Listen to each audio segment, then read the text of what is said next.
They really didn't get anything out of it, and it wasn't. They didn't get any education. They didn't get any help with behavioral support or whatever was needed. It was just the wrong place to send certain kids. They are supposed to be programs for students who meet the definition of a disruptive student. The Alternative Education for Disruptive Youth program was founded upon good intentions. The idea was to take children with severe behavioral problems away from their regular classes and into separate facilities where they could receive extra help. In August of 2013, however, the Education Law Center issued a formal legal complaint against this program with the Department of Justice, claiming that AEDY has proven to be nothing short of a violation of Section 504 of the 1973 Rehabilitation Act. In practice, we have been hearing for years about all the problems with the AEDY programs. Again, the process by which kids are sent there, and then what's actually happening when they're there and how they're not getting out. And so we filed a bunch of right-to-know requests with the Department of Education, and we were given data on who's actually in those programs. And there were a lot of red flags because a lot of districts had huge numbers of students with disabilities and also African American students, much higher percentages than the regular district students in the district population generally. So we were very concerned about that.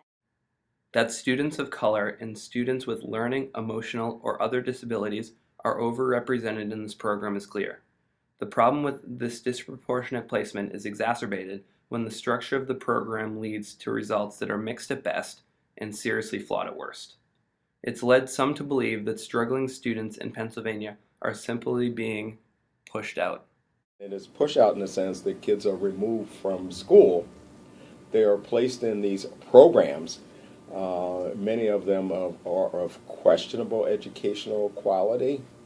They're placed in these programs for periods of time, sometimes 6 months, sometimes longer than that, where they are segregated from their regular schools. Yet the whole process through which young people get assigned to these programs and the process through which young people get out of these programs is something that is not clear, it's not widely known, it is not always recorded in discipline data, it is often not recorded in discipline data, and so there is no accountability for these programs. And I feel that in many instances, in too many instances, kids are simply just removed and kind of warehoused. They're not getting a great education, they're simply warehoused.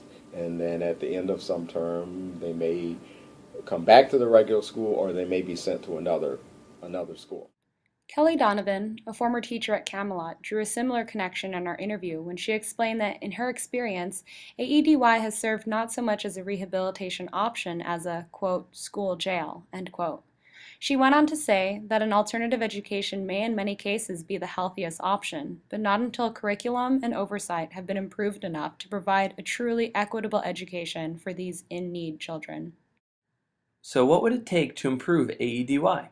Ms. Donovan went on to say that her greatest complaint with the program was its absence of extracurricular activities and elective course options.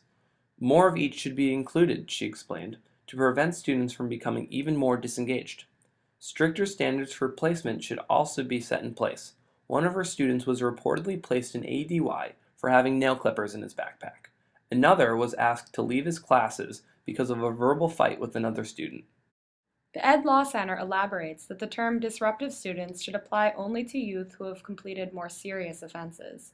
Included in its policy recommendations, ELC urges the district to monitor AEDY's compliance with special ed laws, to make data concerning AEDY programs more available, and to ensure that students are reviewed every semester.